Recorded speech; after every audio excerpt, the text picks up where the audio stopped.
আসসালামু আলাইকুম। আজকে আমরা প্রিপজিশনে কিভাবে ৫ এ ৫ পাওয়া যায় সেই টেকনিক নিয়ে আলোচনা করব। অনেকে অনেকভাবে প্রিপজিশন শেখায়, শিখিয়ে বলে যে ৫ এ ৫ পাওয়া যাবে, কিন্তু আসলে কয়েকটা জিনিস না বা জানলে প্রিপজিশনে কখনোই ৫ এ ৫ পাওয়া সম্ভব না।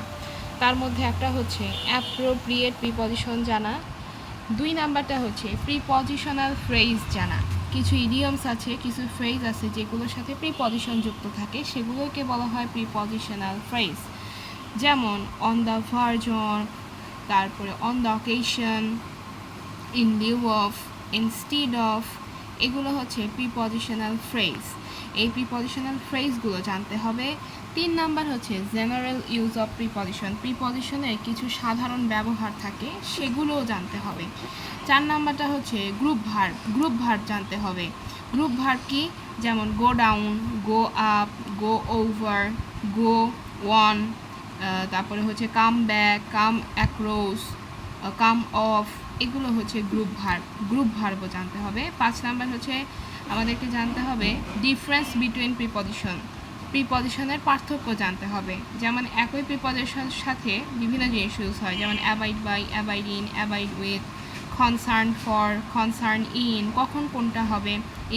তারপর হচ্ছে essential to, essential for, connected to, connected with, এরকম কিছু পার্থক্য থাকে, সেই পার্থক্যগুলো পড়তে হবে। এই পার্থক্য পড়ার জন্য আপনার সবচেয়ে কার্যকারী জিনিস হচ্ছে আর্টিফিশিয়াল ইন্টেলিজেন্স বা চ্যাট জিপিটি বা জেমিনি এআই এর মাধ্যমে আপনি এই ডিফারেন্সগুলো খুব সহজেই জানতে পারবেন। ৬ নাম্বারটা হচ্ছে প্র্যাকটিস করে করে বুঝতে হবে। প্র্যাকটিস যদি করেন আপনি, তাহলে এই জিনিসগুলো আপনি এত গদ বাঁধা নিয়মে মুখস্থ করা ছাড়া মনে রাখতে পারবেন সহজে, প্র্যাকটিস করে করে। কারণ এতগুলো অ্যাপ্রোপ্রিয়েট প্রিপজিশন মনে থাকে না, প্রিপজিশনাল ফ্রেজও মনে থাকে না অনেক বেশি, সেই জন্য আমরা প্র্যাকটিস করে করে মনে রাখতে পারি। আবার প্রয়োজনে কেউ চাইলে প্রতিদিন ৫টা বা ২টা বা ৩টা করে প্রিপজিশন পড়ে পড়ে পড়ে পড়ে মনে রাখা যায়। আমরা একটু এগুলো হচ্ছে প্রিপজিশন। যারা প্রিপজিশন জানেন না বা অল্প জানেন, তারা কিন্তু এখান থেকে দেখে নিতে পারেন। সেইগুলো হচ্ছে এই যে at, after, by, for, in, from, of, এগুলো যারা বোঝেন না যে প্রিপজিশন আসলে কোনগুলো, তারা দেখে নিতে পারেন। আপন, ইনটু, উইদিন, উইদাউট, এই যে ওয়ান টু, হ্যাঁ, এই যে অ্যাট, এগুলো হচ্ছে এক একটা প্রিপজিশন। এই প্রিপজিশনগুলো দেখে নেবেন যারা। এগুলো হচ্ছে ফ্রেজ প্রিপজিশন বা প্রিপজিশনাল ফ্রেজ। এই যে at the top of, by dint top, by means of, for the sake of, for the purpose of, in accordance with, এই প্রিপজিশনগুলো মনে রাখতে হবে। ইন ওয়ানার অফ, এগুলো জানলে আপনি অনেকগুলো পারবেন। দেখবেন যে টিচার আপনাকে প্যাসেজ দিয়ে দিয়েছে, ড্যাশ দ্য হার্ট ড্যাশ, তাহলে ইন দ্য হার্ট অফ হবে। In dash, in front O dash, তাহলে ইন ফ্রন্ট অফ হবে। তাহলে এগুলো জানলে আপনি কিন্তু ৫-এ ৫ পাবেন। কেননা টিচাররা প্রশ্ন করবে ৫টা মার্কের প্রশ্ন, সেখান থেকে হয় ৩ মার্ক বা ৪ মার্ক এই অ্যাপ্রোপ্রিয়েট প্রিপজিশন ফ্রেজাল থেকে আপনি কমন পাবেন, আর কিছু জিনিস জেনারেল ইউজ থেকে কমন পাবেন। এটা হচ্ছে গ্রামারের একটা ফ্রেজ নামের একটা চ্যাপ্টারই আছে, ইডিয়মস, সেখান থেকে আপনি কিন্তু এগুলো আরও অনেক পাবেন। জেনারেল ইউজ অফ প্রিপজিশন, এই যে তারা দেরিতে এয়ারপোর্টে পৌঁছালো, এই যে এয়ারপোর্টের আগে অ্যাট বসে, তারপরে at the corner of street, তারপরে হচ্ছে কোনো একটা ব্যক্তি ব্যাংকে কর্মরত, তার আগে কিন্তু অ্যাট বসে, অ্যাট এ ব্যাংক। তারপরে আপনি কোন বয়সে বিয়ে করেছেন, তার আগে অ্যাট বসে। তারপরে কারোর দিকে যদি আপনি বন্দুক তাক করেন, তাহলে সেক্ষেত্রে পয়েন্টেড অ্যাট বসে বা এইম অ্যাট বসে, নিবলের পরে অ্যাট বসে। এই ধরনের জিনিসগুলো একটু পড়ে নিলেন। অ্যাট এ ডিস্টেন্স অফ, এই জিনিসটা একটু পড়লেন। এইভাবে আপনি কিছু জেনারেল ইউজ শিখতে পারবেন, যেগুলো হচ্ছে আপনি কোনো রকম নিয়মের মধ্যে পড়ে না। এই যে এরকম করে আপনাকে বাক্য বুঝে বুঝে পড়তে হবে। এই যে জুন মাসের আগে ইন বসে, এগুলো অনেকেই জানে। ভাষার আগে অ্যাট বসে, I am good at French, okay, গুডের পরে অ্যাট বসে। এইভাবে আপনি একটু মনে রাখতে পারেন। এগুলো একটু পড়ে পড়ে আপনি জেনারেল ইউজটা শিখে নিতে পারেন। চলুন এবার আমরা প্রিপজিশন প্র্যাকটিস করে করে কয়েকটা শিখে ফেলি। এখানে আমি 1 থেকে 5টা প্যাসেজ নিয়েছি, এই প্যাসেজগুলো সলভ করবো এবং এর ভিতর থেকে অনেকগুলো প্রিপজিশন আমরা শিখবো। আর এগুলো কিন্তু বিগত কোনো বোর্ডে আসেনি, এই 26 সালেই প্রথম প্রিপজিশন অ্যাড করা হয়েছে। তাহলে চলুন আমরা প্যাসেজ পড়ে পড়ে প্রিপজিশন শিখবো। Ours is a riverine country, আমাদের দেশ নদীমাতৃক দেশ। Rivers are everywhere dash our life, নদী আমাদের জীবনের সব জায়গায় আছে, তাই না? আমাদের দেশে তো সব জায়গায় নদী। তাহলে rivers are everywhere dash our life, আমাদের জীবনে ইন আওয়ার লাইফ, এগুলো কিন্তু জেনারেল ইউজ, কোনো নিয়ম মানে না, আপনাকে বুঝে বুঝে বসাতে হবে। ইন আওয়ার লাইফ আমাদের জীবনে, এখানে আমি বলিনি আমাদের জীবনের সব জায়গায়, অফ হবে না, ইন হবে। Rivers are everywhere in our life, literature, economy and culture. But are the rivers dash good shape, কিন্তু নদীগুলো কি ভালো আকৃতিতে আছে? এখানে শেপের আগে ইন বসে। But are the rivers in good shape, নদীগুলো কি ভালো আকৃতিতে আছে? আনফর্চুনেটলি দে আর নট, দুর্ভাগ্যবশত তারা কিন্তু মানে ভালো শেপে নেই, তারা শুকিয়ে যাচ্ছে, নদী ভরাট হয়ে যাচ্ছে, নোংরা আবর্জনায় পরিপূর্ণ হয়ে যাচ্ছে। যদিও rivers are part and parcel মানে হচ্ছে অবিচ্ছেদ্য অংশ, ড্যাশ আওয়ার লাইফ, বলুন তো কী হবে? যদিও নদী আমাদের জীবনের অবিচ্ছেদ্য অংশ, জীবনের, তার মানে part and parcel of our life, we hour selves, আমরা নিজেরাই, আর ক্রুয়েল ড্যাশ টু দেম, আমরা নিজেরাই তাদের প্রতি নিষ্ঠুর, প্রতির ইংরেজি কী হয়? টু হয়। তাহলে we ourselves are cruel to them, আমরা কিন্তু তাদের প্রতি নিজেরাই নিষ্ঠুর। A few rivers are already dead, কিছু নদী প্রায় মারা গেছে। And several are going dash the pangs of death, এবং কিছুগুলো মৃত্যু যন্ত্রণার মধ্য দিয়ে যাচ্ছে। কোনো যন্ত্রণার মধ্য দিয়ে যাওয়া, কষ্টের মধ্য দিয়ে যাওয়াকে গো থ্রু বলতে হয়। তাহলে several are going through the pangs of death, তাহলে এখানে একটা নিয়ম বুঝতে পারলাম, গো থ্রু, এটা কিন্তু একটা গ্রুপ ভার্ব। গো থ্রু একটা গ্রুপ ভার্ব, তার মানে আপনাকে গ্রুপ ভার্ব জানতে হবে, না হলে আপনি পারবেন না। তাহলে এটা আমরা বুঝতে পারলাম, several are going through the pangs of death. যখন আপনি দেখবেন সাফারিংস আছে, go through the sufferings, go through the pangs and pains মানে হচ্ছে দুঃখ, দুর্দশা, এগুলোর ক্ষেত্রে গো থ্রু বসে, এটা আপনি জানতে পারেন। আর শেপের ক্ষেত্রে কিন্তু ইন বসে, হ্যাঁ, in good shape, in bad shape. Okay, এইভাবে একটু বুঝে বুঝে পড়বেন।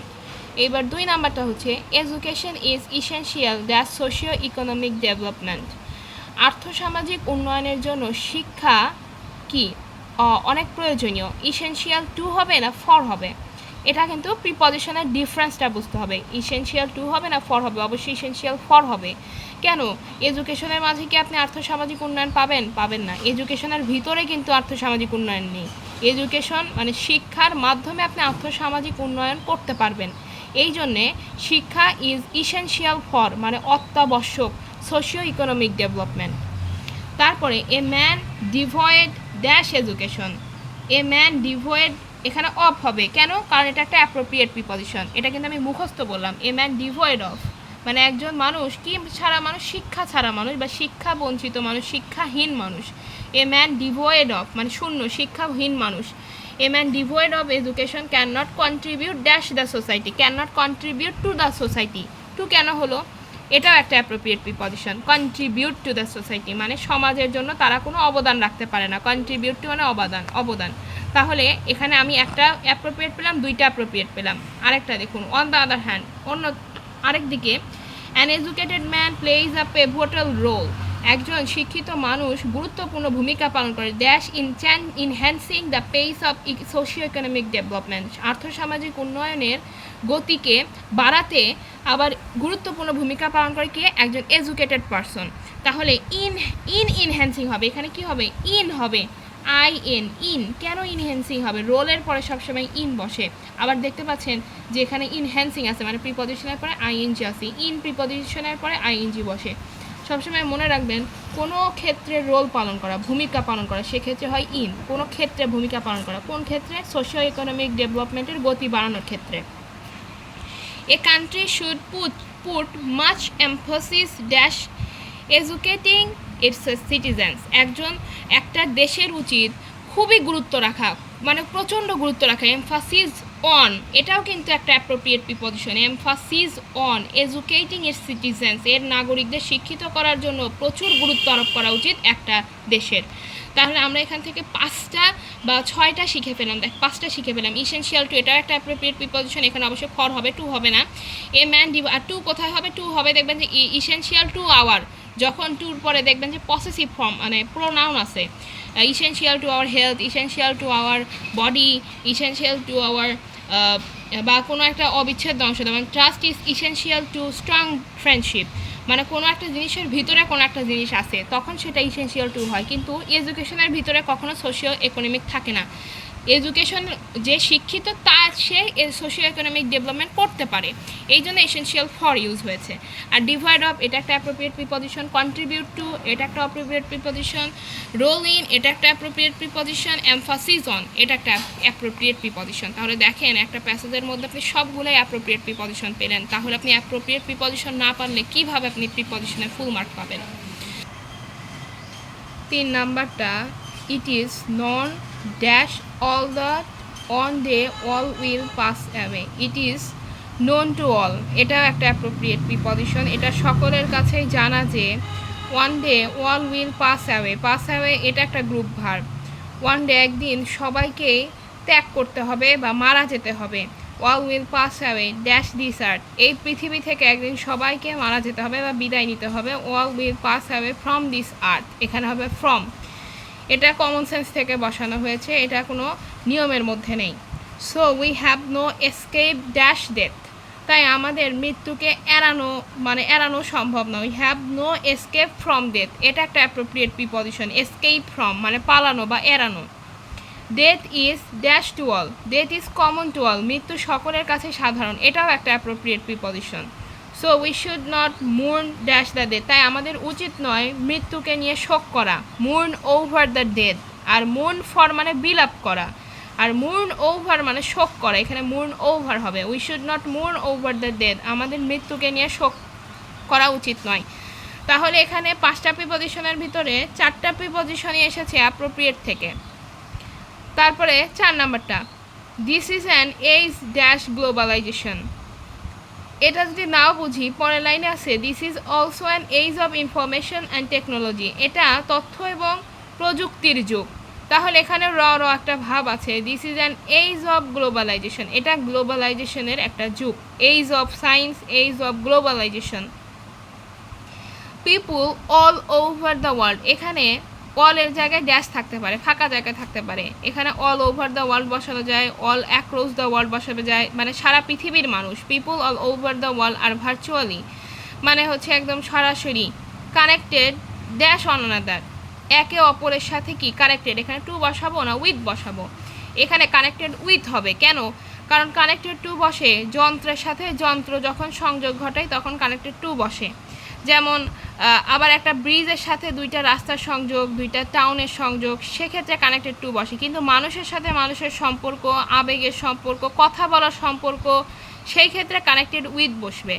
আবার এটা কিন্তু একটা prepositional phrase, connected with one another. Connected with one another মানে একে অপরের সাথে সম্পর্ক হয়, গড়ে ওঠে। People all over the world are virtually connected with one another dash the borders that's the borders মানে ভৌগোলিক সীমান্তকে ছাড়িয়ে মানুষ কিন্তু মানে এখন একে অপরের সাথে কানেক্টেড থাকতে পারছে। এই যুগে এসে, তথ্য প্রযুক্তির যুগে এসে মানুষের আর সীমান্ত পার হতে হচ্ছে না, মানে এটা বর্ডারকে ছাড়িয়ে গেছে। ছাড়িয়ে যাওয়া একটা অনেক গুরুত্বপূর্ণ একটা প্রিপজিশন। ছাড়িয়ে যাওয়ার প্রিপজিশনটার নাম হচ্ছে বিয়ন্ড। বিয়ন্ড BEYOND বিয়ন্ড হচ্ছে ছাড়িয়ে যাওয়া। বিয়ন্ড দ্য বর্ডার্স মানে আমাদের যে ভৌগোলিক সীমান্ত এটাকেও ছাড়িয়ে গেছে এই তথ্য প্রযুক্তির উন্নয়নের ফলে মানুষের সাথে যোগাযোগ করার। হেন্স তবুও the necessity of social networks has emerged মানে বৃদ্ধি পেয়েছে এই সোশ্যাল নেটওয়ার্কসগুলো। বাট দ্য ইয়াং জেনারেশনস কিন্তু যুব সমাজ আর getting addicted to social networks like Facebook, Twitter, Instagram etcetera কিন্তু আজকালকার যে তরুণ সমাজ তারা অ্যাডিক্টেড হচ্ছে মানে আসক্ত হচ্ছে। এটাও একটা কিন্তু অ্যাপ্রোপ্রিয়েট প্রিপজিশন, আসক্ত হওয়া। Addicted to social networks like Facebook, Twitter, Instagram. As a result যার ফলে they are now lagging behind. Lag behind মানে পিছিয়ে পড়া, তারা এখন পিছিয়ে পড়ছে। So they should be keeped aloof dash keeped aloof from এটা একটা appropriate preposition. Aloof from using internet excessively and unnecessarily তাই আমাদের উচিত তাদেরকে অতিরিক্ত ইন্টারনেট ব্যবহার করা এবং অপ্রয়োজনীয় ইন্টারনেট ব্যবহার করা থেকে দূরে রাখা। এখানেও আমরা অনেকগুলো অ্যাপ্রোপ্রিয়েট প্রিপজিশন পেয়েছি। এইবার 5 নাম্বারে, life of common people is beset dash a number of trouble. Life of common পিপুল সাধারণ মানুষের জীবন ইজ বিসেট উইথ মানে জর্জরিত, এটা একটা appropriate preposition. Beset with a number of troubles, troubles মানে সমস্যা, সাধারণ লোকজনের জীবন এখন অনেক সমস্যায় জর্জরিত। প্রাইস হাইকের আরেকটা নাম হচ্ছে প্রাইস স্পাইরাল। মানে হচ্ছে দ্রব্যমূল্যের ঊর্ধ্বগতি has added new sufferings to our life, আমাদের জীবনে একটা নতুন ভোগান্তি নিয়ে এসেছে। এই যে অ্যাডেড টু, এটা একটা প্রিপজিশন। অ্যাড টু মানে যুক্ত করেছে, অ্যাড টু আওয়ার লাইফ, আমাদের জীবনে নতুন ভোগান্তি নিয়ে এসেছে। ইনডিড প্রকৃতপক্ষে প্রাইস অফ ডেইলি কমোডিটিস, এই যে নিত্য প্রয়োজনীয় জিনিসের দাম, has gone dash the ability of the common পিপুল, সাধারণ মানুষের সক্ষমতার বাইরে চলে গেছে। কোনো কিছু বাইরে চলে যাওয়া, বর্ডার পার করে দেওয়া বা কোনো কিছু বাইরে চলে যাওয়া, গো বিয়ন্ড, এখানেও বিয়ন্ড প্রিপজিশনটা বসতে হবে। তাহলে নিত্য প্রয়োজনীয় জিনিসের দাম বেড়ে গেছে, সাধারণ মানুষের এই যে অ্যাবিলিটির বাইরে চলে গেছে। ল্যাক অফ, এটা একটা appropriate preposition. Lack of supervision, নজরদারির অভাব, ইজ রেসপন্সিবল ফর ইট, এটাও একটা অ্যাপ্রোপ্রিয়েট প্রিপজিশন, মানে এটার জন্য দায়ী। তাহলে আমাদের এখানে আছে মোট, এটা একটা নবদূত গাইড, এখানে মোট 50টার মতো প্যাসেজ রয়েছে। প্রতিদিন 5টা করে আমরা প্যাসেজ পড়ব। আর 5টা প্যাসেজ পড়ার জন্য আমাদের শেখা হলো মোট 19টা প্রিপজিশন। যেমন দেখেন, গো থ্রু, কোনো কিছুর মধ্য দিয়ে যাওয়া, সেটা দুঃখ কষ্ট হতে পারে। ক্রুয়েল টু, পাশবিক, কারো কিছু কারো প্রতি বা কিছুর প্রতি। ইসেনশিয়াল টু, ফর অত্যাবশ্যকে, টু বসে হচ্ছে প্রোনাউন থাকলে, ইসেনশিয়াল ফর বসে হচ্ছে নাউন থাকলে। তারপরে ডিভয়েড অফ মানে বঞ্চিত। কন্ট্রিবিউট টু অবদান রাখা। রোল ইন কোনো ক্ষেত্রে ভূমিকা পালন করা। এমফাসিস অন গুরুত্ব আরোপ করা। নো টু জানা। এসকেপ ফ্রম এড়ানো বা পালিয়ে যাওয়া। কমন টু মানে সাধারণ। মুন অফ ওভার অথবা ফর মানে শোক করা অথবা বিলাপ করা। তারপরে আরেকটা আছে, সেটা হচ্ছে কানেক্ট টু অথবা কানেক্ট উইথ সংযোগ বা সম্পর্ক, ওই যে রাস্তা, ব্রিজ। তারপরে প্লাগ ইন টু মানে হচ্ছে ওই যে যন্ত্রপাতির সাথে আপনি কোনো তারকে কানেক্ট করছেন, কোনো সুইচ কানেক্ট করছেন, সেটার ক্ষেত্রে কানেক্ট টু হবে। কিন্তু কানেক্ট উইথ হবে সবসময় মানুষের ক্ষেত্রে, ব্যক্তির সম্পর্ক, ব্যক্তির কথা বলার ক্ষেত্রে। বিয়ন্ড মানে ছাড়িয়ে যাওয়া, সেটা বর্ডার ছাড়িয়ে যাওয়া হতে পারে, সেটা সীমা ছাড়িয়ে যাওয়া হতে পারে, সেটা কোনো মানুষের অ্যাবিলিটিকে ছাড়িয়ে যাওয়া হতে পারে। অ্যালোপ ফ্রম মানে বিরত রাখা। অ্যাডিক্টেড টু মানে আসক্ত। বিসেট উইথ মানে জর্জরিত, অনেক সমস্যা রয়েছে মানে অনেক কিছু নিয়ে, সেটা হচ্ছে জর্জরিত। তারপর ল্যাক অফ মানে অভাব। রেসপন্সিবল ফর মানে হচ্ছে দায়ী। আবার গো বিয়ন্ড মানে ওই যে ছাড়িয়ে যাওয়া, সারপাস মানে ছাড়িয়ে যাওয়া। তাহলে আমরা 5টা প্যাসেজ পড়ার মাধ্যমে 19টা প্রিপজিশন মানে অ্যাপ্রোপ্রিয়েট প্রিপজিশন শিখেছি। এটা বারবার পড়বেন, তাহলে মনে থাকবে। আর কেউ চাইলে এগুলো মুখস্থও করতে পারেন।